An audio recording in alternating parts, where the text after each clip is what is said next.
Hello students, welcome back again in my YouTube channel Study at Home with Sandeep Tripathi. So students, in today's video I have taken one more chapter of class 7th of Rachna Sagar book and today I have taken unit 4. और आज के इस video में unit 4 के section A में आप लोगों को एक्सप्लेन करने वाला हूं जो कि है the discovery of Lothal a commercial centre. So let's start this chapter.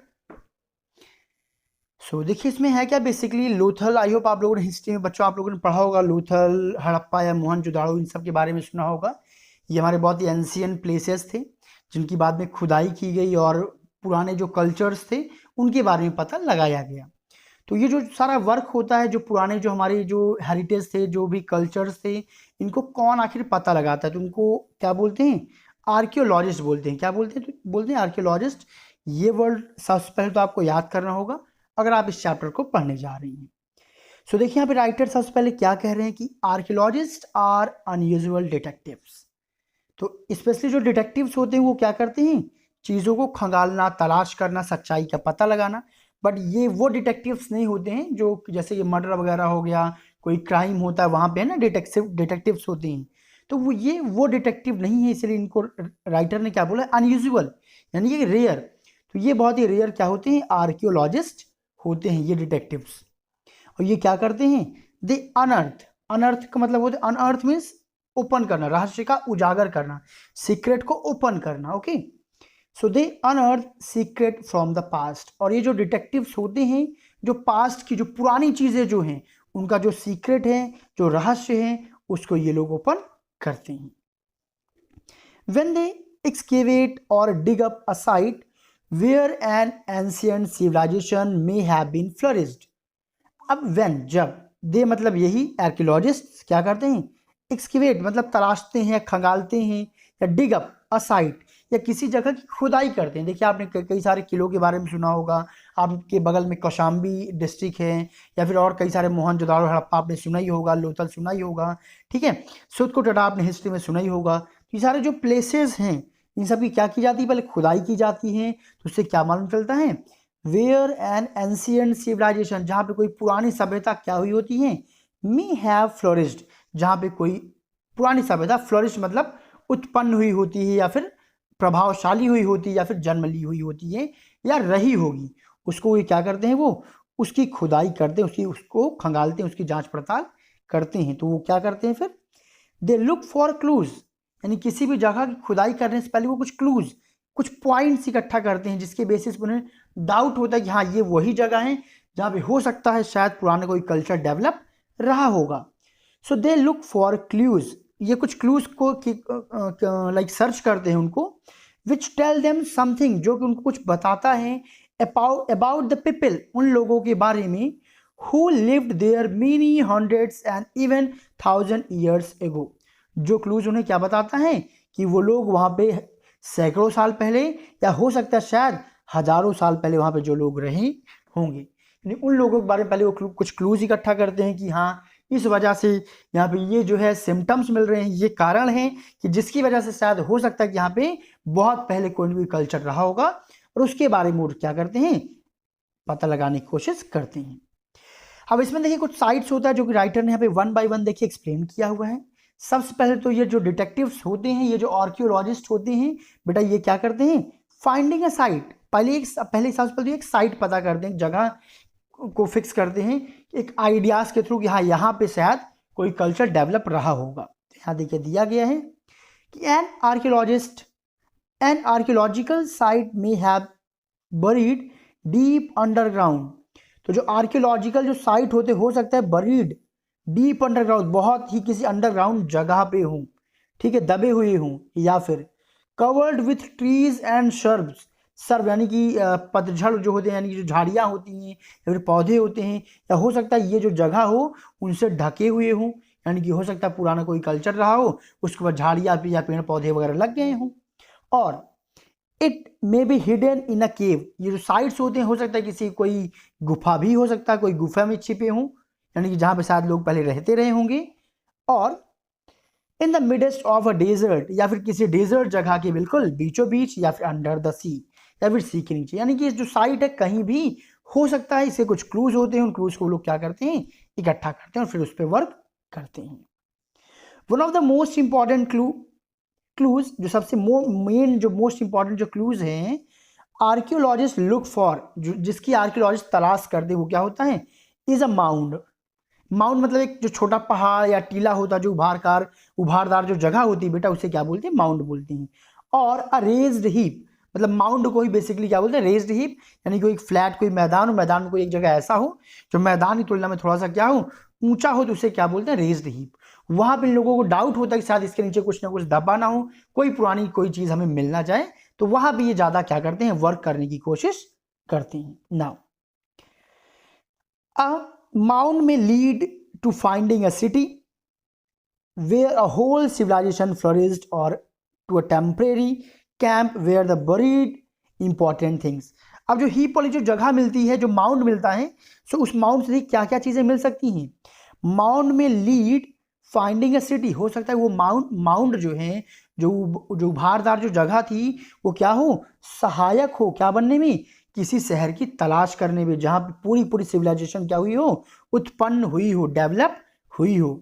और या फिर टू अ टेम्परेरी कैंप, हो सकता है वो जो उभार वाली जगह है वहां पे कोई पुराने लोग आए रहे हों, वहां पे कैंप वगैरह लगाए रहे हों। Where people buried important things, और जहां पे लोगों ने क्या कर दिया, महत्वपूर्ण चीजों के साथ दफना दिया रहा हो पुराने समय में, और अब वह एक उभार के फॉर्म में जो है दिखाई दे रहा है। या फिर और वो क्या हो सकता है, to a port of a battle field, या फिर किसी बैटल फील्ड का वो पोर्ट भी हो सकता है, उसका सेंटर भी हो सकता है, कुछ भी हो सकता है, वो पोर्ट कोई बंदरगाह हो सकता है, या फिर कोई बैटल फील्ड भी हो सकता है। तो यानी कि ये सारे क्या है, केवल एक अजम्पशन होता है कि ये कुछ भी चीजें वहां पे हो सकती हैं। नाउ ईयर्स ऑफ स्टडी, सालों तक लोग क्या करते हैं, जो आर्कियोलॉजिस्ट इसकी स्टडी करते हैं, उस जगह की ट्रेनिंग करते हैं। And observation enable archaeologist to decide where to look, और जो एक ऑब्जर्वेशन है आर्कियोलॉजिस्ट का, वह में डिसाइड करते हैं कि आखिर किस जगह पे वो क्या करें, अपने आगे काम को स्टार्ट करें, यानी कि इस इन्वेंशन के काम के जो चीज़ों का पता लगाते हैं, कहाँ पे काम स्टार्ट करना है, उसके बारे में प्लानिंग करते हैं with the help of all the clues. But sometimes they might work all their lives, कभी कभी कई सारे आर्कियोलॉजिस्ट तो ऐसे होते हैं जिनको पूरी लाइफ एक ही प्रोजेक्ट पर लगे रहना पड़ता है, and not make a discovery, और उन्हें कोई भी सफलता नहीं मिलती है। हो सकता है जिस हीप के पीछे वो भागे हों वो एक जनरल सा कोई नेचुरल प्रोसेस के थ्रू वो हीप बन गया हो, अंदर कोई कल्चर कुछ मिला ही नहीं, ऐसे केसेस भी देखने को मिलते हैं। नाउ अब यहाँ पे आगे दिया गया है कि हाउ आर्कियोलॉजिस्ट वर्क। सो बेटा आखिर आर्कियोलॉजिस्ट वर्क कैसे करते हैं, जो ये पुरातत्व विभाग के जो ये लोग होते हैं, ये कैसा आखिर काम करते हैं, वो आगे दिया गया है। चलिए जानने की कोशिश करते हैं। So archaeologists first clear the site of trees and shrubs, तो ट्रीज और शर्ब्स का जो साइट होता है, जो उभारदार जो माउंट होता है, उसको वो क्लियर करते हैं। Then make a accurate map of the area, फिर जिस एरिया पे उन्हें डिगअप करना होता है, जिस एरिया की खुदाई करनी होती है, उसका एक प्रॉपर वो क्या करते हैं, मैप बनाते हैं। They work with Fairlie familiar tools, और इसके लिए कई सारे जो टूल्स होते हैं जो उनके लिए हेल्पफुल होते हैं, उन सारे टूल्स का वो इस्तेमाल करते हैं। जैसे कि सबसे पहले तो किसका यूज करते हैं, कंपास एंड ट्रांजिस्ट। ये क्या होता है, a special instrument to measure site को मेजर करने के लिए क्या होता है, इंस्ट्रूमेंट होता है। नाउ स्टेक्स हो गए, यानी कि फावड़े वगैरह हो गए, डिस्टेंस मार्कर एंड स्ट्रिंग, और for making even squares on the sides, so square वगैरह बनाने के लिए उन्हें स्ट्रिंग की रिक्वायरमेंट भी होती है। तो ये सारे जो इंपॉर्टेंट पॉइंट्स होते हैं, इंपॉर्टेंट मटेरियल्स होते हैं, इसको ये अपने साथ लेके रखते हैं। मीन्स दैट स्टिक्स यानी कि शॉर्ट पोल्स हो गए, डिस्टेंस मार्कर्स हो गए, स्ट्रिंग्स हो गए, all these things are used by archaeologist. And these grids are then numbered to make it easy to say where each object was found। फिर वो क्या करते हैं, जो ये स्क्वायर के फॉर्म में ये स्ट्रिंग लिए रहते हैं, इससे वो थ्रेड पूरी ग्रिड्स बनाते हैं, और ग्रिड बनाने से क्या होता है कि पॉइंट आउट करते चलते हैं कि कौन सी चीज़ जो उन्हें नहीं मिली है उस जगह पे कहाँ से मिली हुई है, इसको बेसिकली वो क्या कर पाते हैं, उसका पूरा रिकॉर्ड बना पाते हैं, जिसको आप लोग फिर बाद में हिस्ट्री के टॉपिक्स में पढ़ते भी हैं। So students, in this way explanation of this page has been finished. Let's open next page and try to finish remaining part. So now we are on the next page, and after that और भी क्या सारे यहाँ कुछ points दिए गए हैं। Pics यानी कि जैसा आप लोगों देखे होंगे कुछ वो मटेरियल डस्ट वगैरह उठाने के लिए जो एक इंस्ट्रूमेंट यूज़ किया जाता है, ठीक है, उसे बोलते हैं। So like picks, shovels, wheelbarrows to clear junk at the start. तो जो जंक स्टार्ट में जो फील्ड में जंक वगैरह होता है उन सबको साफ करने के लिए ये सारे इंस्ट्रूमेंट क्या करते हैं, वो इस्तेमाल करते हैं, अपने पास रखते हैं। And screen a kind of strainer to sieve all the earth they dig up. वो क्या करते हैं, एक सीव भी रखते हैं, यानी क्यों, जिससे कि जो भी मटेरियल वो क्या करें, वो निकालें, उसमें जो डस्ट वगैरह पार्टिकल्स उन्हें क्या करने के लिए, स्ट्रेन करने के लिए, अलग करने के लिए, वो इन सब चीज़ों का इस्तेमाल करते हैं। साथ में trowels, spoons, knives to dig very slowly and carefully. So इन सब छोटी छोटी चीज़ों का इंस्ट्रूमेंट का भी वो यूज़ करते हैं, क्या करने के लिए, बहुत धीरे धीरे, बहुत सावधानी के साथ चीज़ों का ऑब्जर्वेशन करने के लिए, धीरे धीरे चीज़ों को वहाँ पे खड्डा करने के लिए, उसकी खुदाई करने के लिए, कि कहीं ऐसा ना हो कि कोई फावड़ा यूज़ कर ले, कोई बड़ा इंस्ट्रूमेंट यूज़ किया जाए और हो सकता है कोई बहुत ही बहुमूल्य चीज़ हो, वो ब्रेक हो जाए और बाद में उसके स्टडी करने में क्या हो, प्रॉब्लम हो। Brushes to clear up the artifacts, फिर जो मूर्तियाँ मिलती हैं, मूर्तियों को साफ करने के लिए वो क्या रखते हैं अपने पास, ब्रशेस वगैरह भी रखते हैं। Tapes and rulers for measuring, tapes and rulers भी रखते हैं मेजरिंग के लिए। Cameras to take photographs of every stage of work, जो वर्क हो रहा होता है, वर्क के हर स्टेज के प्रूफ के लिए वो क्या करते हैं, कैमरा रखते हैं, उसकी फोटो क्लिक करने के लिए। And labelled baggage to store things in, और बैगेज भी रखते हैं, कैसे, लेबल, जिसमें लेबल लगा होता है कि कोई भी चीज़ किस समय, किस दिन, कैसे क्या पाई गई है, उनको अलग अलग रखने के लिए, उनकी नेमिंग करने के लिए उनके पास क्या होता है, लेबल्ड बैग भी होते हैं। तो बेसिकली यहाँ पे एक देखिए एक इंट्रो बस दिया गया है कि आखिर वो वर्क करते हैं तो क्या उनका स्ट्रेटजी होता है, कैसे क्या क्या रिक्वायरमेंट होती है। सो चलते हैं नेक्स्ट पैराग्राफ पे। Now archaeologist look for dark stain on the ground. अब जो आर्कियोलॉजिस्ट होते हैं मैक्सिमम किस जगह जगह फोकस करते हैं, जहां पर उन्हें काफी डार्क स्टेन, काफी डार्क कलर के धब्बे दिखाई देते हैं ग्राउंड पे, वहां पर उनका अटेंशन ज्यादा होता है। क्यों, क्योंकि उन्हें क्या लगता है, these are usually found where wooden wall have rotted away, क्योंकि ये ब्लैक जो स्टेन्स होते हैं, जो डार्क स्टेन्स होते हैं, वहीं पे पाए जाते हैं जमीन के अंदर, जहां पे हो सकता है कोई लकड़ी का कोई क्या मटेरियल रहा हो और वो, या वॉल रहा हो, वो क्या हो गया रहा हो, सड़ गया हो, तो वो क्या हो जाता है, ब्लैक कलर का हो जाता है। तो वहां पे थोड़ा ज्यादा टेंशन के साथ उन्हें वर्क करना पड़ता है। And the artifact are later examined with a special instrument at the archaeological laboratory. और बाद में देखिए होता क्या है, जो भी उन्हें वहाँ पे आर्टिफैक्ट्स यानी कि जो मूर्तियाँ वगैरह मिलता है, बाद पे उन्हें एक स्पेशल इंस्ट्रूमेंट्स के थ्रू कहाँ पे, आर्कियोलॉजिकल लैबोरेटरी में क्या किया जाता है, और अच्छे से डीपली जो है जाके डीप में जा करके और अच्छे से एग्जामिन किया जाता है, उनके बारे में पता करने की कोशिश की जाती है। फिर क्या होता है, where they can accurately date the object, और वहां पे वो क्या करने की कोशिश करते हैं, जो ऑब्जेक्ट होता है उसकी डेट पता करने की कोशिश करते हैं कि आखिर ये ऑब्जेक्ट कितने टाइम, कितने साल पुराना जो है। से which period they belong to, यानी कि क्या पता करने की कोशिश करते हैं कि ये किस समय से बिलोंग करता है। And what they are made of, और वो जो मटेरियल मिला है वो किस चीज का बना हुआ है, इन सब की जानकारी वो कहाँ कलेक्ट करते हैं, आर्कियोलॉजिकल लैबोरेटरी में जाकर के करते हैं।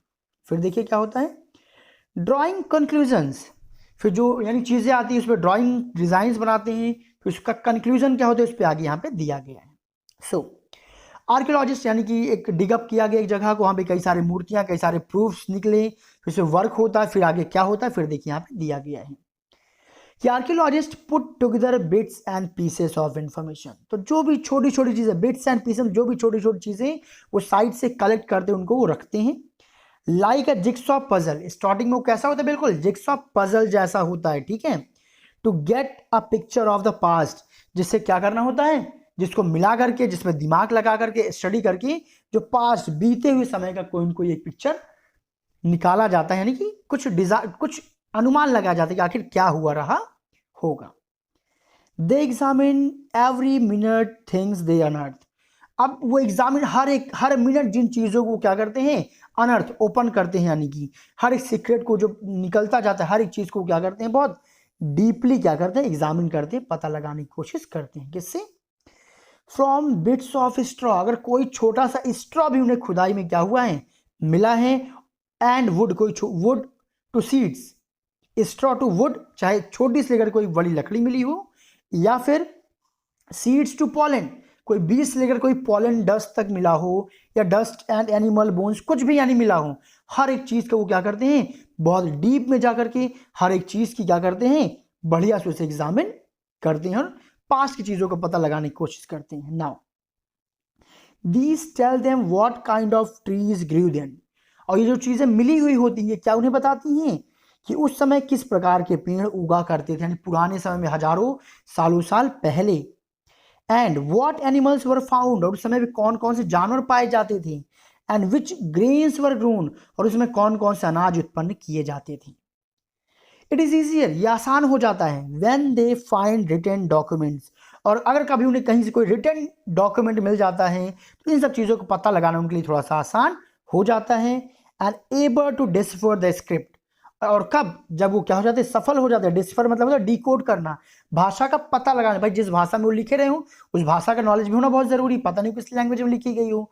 और जब उस लिखी हुई भाषा को, स्क्रिप्ट को वो क्या कर लेते हैं, डिसफर एंड डिकोड कर लेते हैं, पता लगा लेते हैं, तो ये उनके लिए और आसान हो जाता है उन चीज़ों के बारे में पता लगाने के लिए। नहीं तो क्या होता है अदरवाइज, जैसे कि आपको पता होगा हड़प्पा है, मोहनजोदाड़ो है, यहाँ की जो लिपि है, यहाँ की जो लैंग्वेज है, इसको आज तक कोई पढ़ नहीं पाया है। तो नहीं तो क्या होता है, as at Harappa and Mohenjodaro, Mohenjodaro और हड़प्पा की तरीके they have to depend on the artifacts, तब उन्हें आर्टिफैक्ट जो मूर्तियाँ मिली हुई होती हैं उन पे ही डिपेंड होना पड़ता है, उन्हीं के अनुसार अनुमान लगाना होता है। या फिर थिंग्स मेड बाय पीपल, या फिर वो जो खुदाई में जो वहाँ उस समय के लोगों के द्वारा बनाए गए जो पॉट्स होते हैं, या फिर पैन्स हो, statues, ornaments, weapons, seals, pictures et cetera, जो ये सारी चीज़ें होती हैं, इन्हीं से क्या करना पड़ता है, टू कम टू कंक्लूजन, इन्हीं के हेल्प से कंक्लूजन पे आया जाता है और कोई फिर ऑप्शन नहीं बचता है। Okay students, so in this way explanation of this page also has been finished. I hope आप लोगों को समझ में आ रहा होगा। Now let's open the next page and try to understand the remaining story of this chapter. So now we are on the next page and let's start the next paragraph, which is here now. So the Mohenjo-daro and Harappa find show a highly civilized artistic people. अब देखिए कि यहाँ पे मोहनजोदाड़ो और हड़प्पा के बारे में बताया जा रहा है कि जो यहाँ के लोग find shows highly civilised artistic people, कि ये जो रीजन्स थे, ये जो एरिया थे, काफ़ी क्या थे, बहुत ही हाईली सिविलाइज्ड, यहाँ की जो सभ्यता थे, जो कल्चर था, बहुत ही हाई सोसाइटी वाला एरिया था, यानी यहाँ कल्चर बहुत अच्छा डेवलप था। एंड काफ़ी आर्टिस्टिक पीपल भी यहाँ पे रहते थे, यानी काफ़ी जो लोग रहते थे काफ़ी आर्टिस्टिक हुआ करते थे। And they were well built brick house, और जो हड़प्पा और मोहनजोदाड़ो के जो लोग थे, यहाँ के जो लोग थे कैसे होते थे, they were well build bricks house, उनके पास काफ़ी अच्छा ब्रिक यानी कि पक्के ईंटों का बना हुआ घर हुआ करता था, विथ पेव्ड फ्लोर्स, जिनके बढ़िया पेव्ड फ्लोर्स भी होते थे, बाथरूम्स एंड वेल्स, और वहाँ पे बाथरूम और वेल्स कुएं भी पाए गए जब इस जगह की खुदाई की गई, जब यहाँ पे एक्सकेवेशन का काम चला तब। And the wide and street with the drains and dustbin shows and organised municipal life, और जब यहाँ की एरिया की खुदाई की गई तो पाया क्या गया, यहाँ की जो सड़कें थी कैसी थी, काफ़ी वाइड थी, काफ़ी चौड़ी थी, एंड स्ट्रेट, काफ़ी लंबी लंबी सड़कें थी, फिर ड्रेन्स एंड डस्टबिन्स, यानी साइड में उनके ड्रेन्स भी बने हुए थे, डस्टबिन भी रखे हुए थे। शोज, इससे क्या पता चलता है, ऑर्गेनाइज्ड म्यूनिसिपल लाइफ, यहाँ का जो नागरिक जो जीवन था, नगरीय जीवन जो था, बहुत ही ऑर्गेनाइज था, बहुत ही सभ्य था, बहुत ही अच्छा था। And carvings and miniatures of domesticated animals like sheep and buffaloes, और यहाँ पे जो कार्विंग्स थी, यानी कि इस जो मोहनजोदाड़ो या हड़प्पा जो एरिया था, यहाँ के कार्विंग्स की यानी नक्काशी की बात की जाए, मिनिएचर ऑफ डोमेस्टिक एनिमल्स, जो डोमेस्टिक एनिमल्स का जो व्यवसाय था, जैसे किसका, like sheeps, buffaloes, camels, elephants and wheeled vehicles, ये सारी चीज़ें क्या बताती हैं, show that agriculture was an occupation, कि जो हड़प्पा और मोहनजोदाड़ो था, यहाँ पे एग्रीकल्चर भी क्या थे, काफ़ी अच्छा व्यवसाय था। ऑर्नामेंट्स ऑफ गोल्ड, और यहाँ की जब खुदाई की गई तो यहाँ पे क्या मिले, ऑर्नामेंट्स, गहने मिले, किसके, gold and silver and Ivory toll, जो आइवरी यानी कि जो यहाँ पे क्या चीज़ें मिली, हस्तिदंत, यानी कि जो हाथी के जो दांत वगैरह होते हैं, ठीक, उनके डिजाइन भी वहाँ देखने को मिले खुदाई पे। टोल्ड देम, ये सारी चीज़ें बताती हैं क्या, that the people were skilled craftsman, यहाँ के जो लोगों को जो क्राफ्टमैन स्किल था वो बहुत ही अच्छा था। And the utensils includes spoon, जो यहाँ के जो यूटेंसिल्स बर्तन थे उसमें क्या क्या चीज़ें मिली, spoon, ladles and something like modern frying pan, और आजकल के फ्राइंग पैन जैसे भी कुछ बर्तन यहाँ पे देखने को वहाँ की खुदाई में मिले। The figure and sculpture and toys shows us, ये सारी चीज़ें हमें बताती हैं क्या, व्हाट पीपल लुक लाइक, कि वहाँ के लोग कैसे रहते थे, क्या थे, एंड व्हाट दे वोर, और वो क्या पहना करते थे। The archaeologist could also tell that Indus valley people had trade relation with Mesopotamia, आपको बता दें मेसोपोटामिया भी काफ़ी डेवलप्ड उस समय का जो है एरिया था, इसीलिए यहाँ पे देखिए क्या दिया गया है।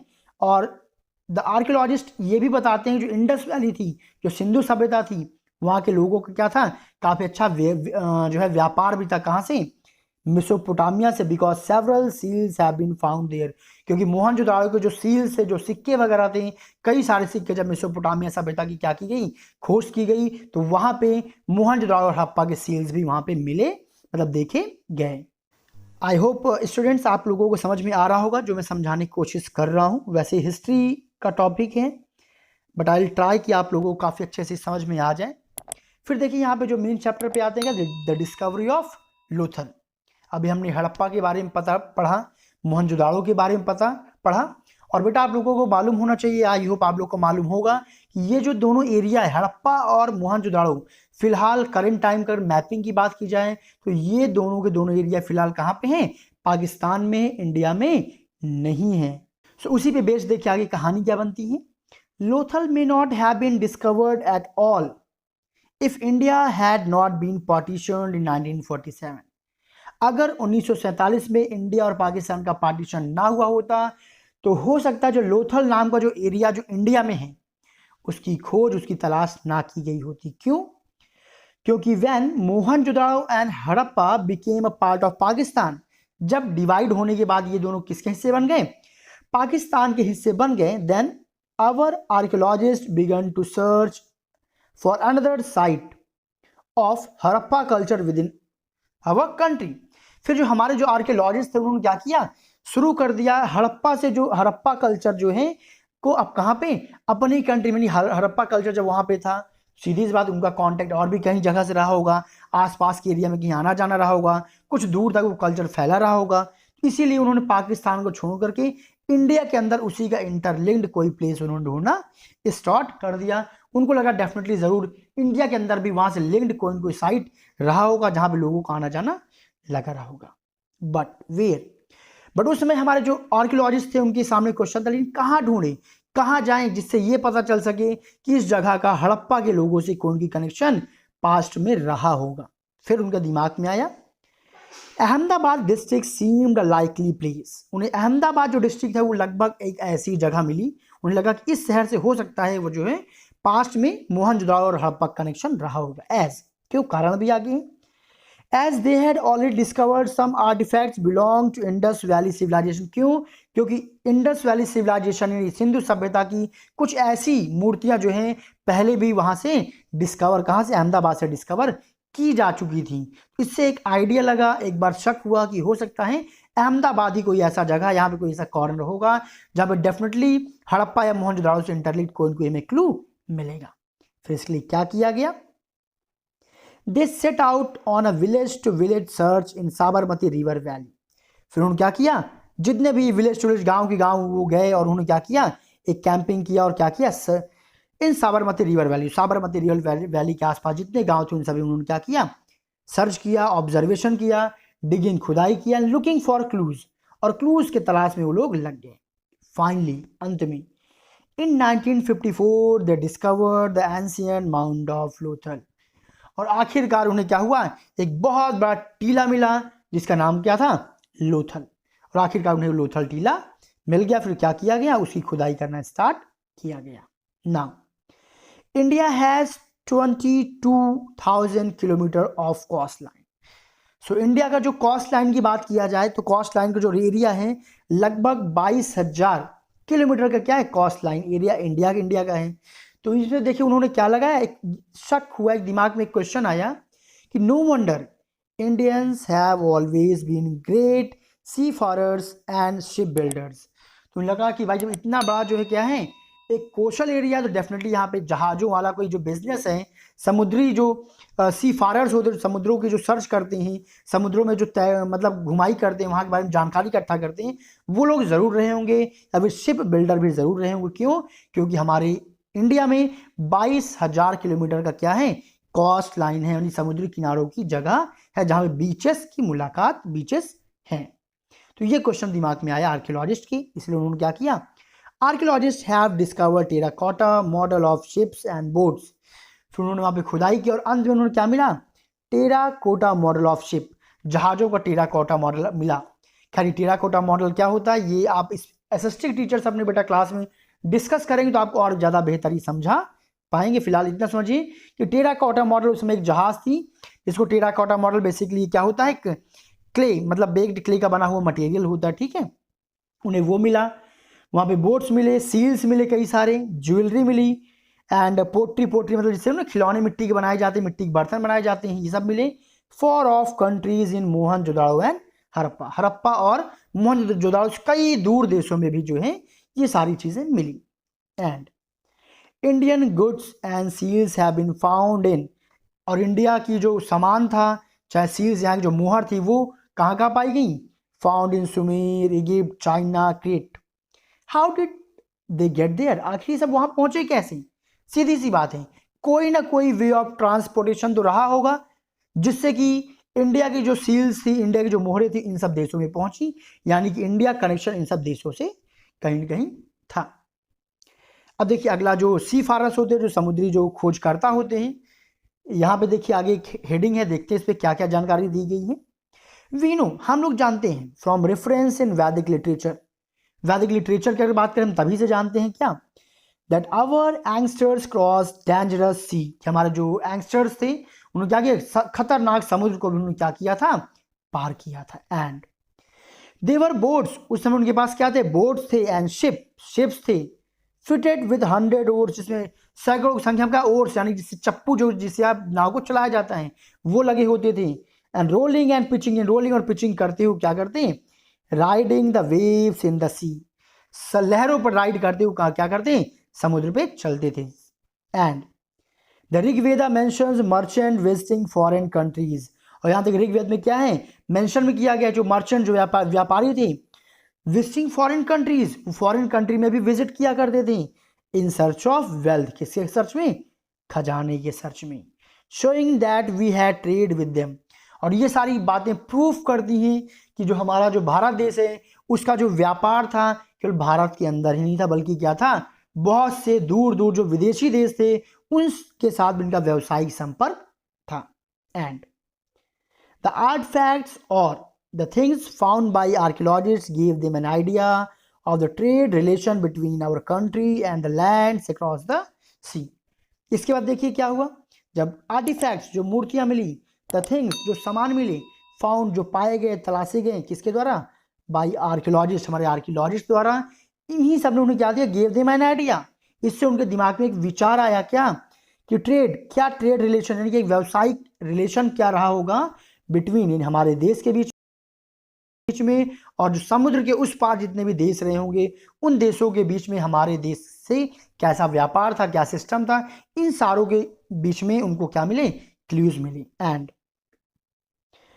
But they did not know, ये सारी चीजें तो उन्हें मिल गई कि हाँ भाई व्यापार रहा होगा, बट भाई अगर उस समय समुद्र था उसमें हेलीकॉप्टर तो रहे नहीं होंगे, ठीक है, तो उन्होंने दिमाग लगा सब तो ठीक है, समुद्री यात्रा होती थी, बट प्रॉब्लम क्या थी, but they did not where ship dock, लेकिन जो बंदरगाह होता है, आखिर जो शिप डॉक था ये कहाँ पे था, ये जगह उन्हें नहीं मिल रही थी। वो जगह जहां से क्या होता था, हाउ कार्गो मतलब कच्चा माल, वॉज लोडेड एंड अनलोडेड, जहां से कच्चे माल को यानी लोड किया जाता था यानी उतारा जाता था, मतलब चढ़ाया जाता था या फिर अनलोड किया जाता था, ये सारा काम जिस जगह से होता था वो जगह उन्हें नहीं मिल पा रही थी। आखिर वो जगह कौन सी रही होगी, उसी के तलाश में वो लोग परेशान थे।